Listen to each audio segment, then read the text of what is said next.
Ordered the Secretary of State to review Florida's election systems. Officials will look at security and cybersecurity.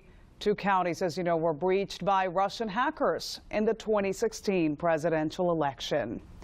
Well, at the federal level, while concerns about election security have historically been bipartisan, legislation on Capitol Hill is facing an uphill battle.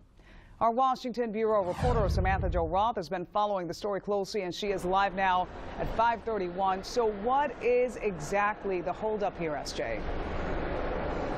Well, Veronica, although several committees in both the House and the Senate have tried to address Russian meddling in the 2016 election, partisan fighting has really prevented progress from moving forward, which could delay any action before voters head to the polls next year.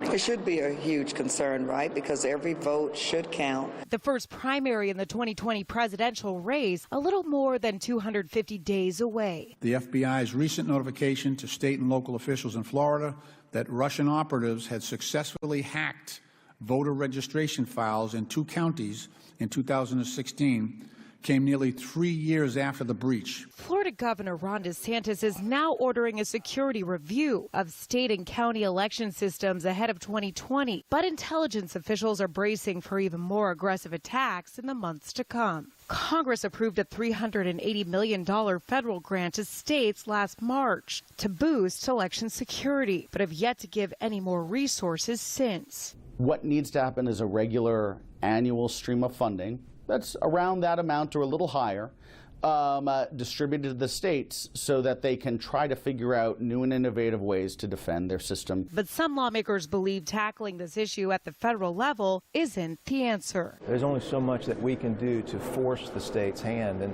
force them to do things. But let's get our head around exactly what the problem is before we jump forward and figure out what the solutions are. Representative Ross Pano's viewpoint largely resembles that of the Senate Majority Leader, who has refused to take up election security legislation. At the very least, we need to make sure that people have the opportunity to have their vote counted when they cast it. And right now, the Republican government in both Florida and at the federal level are not fully committed to doing that.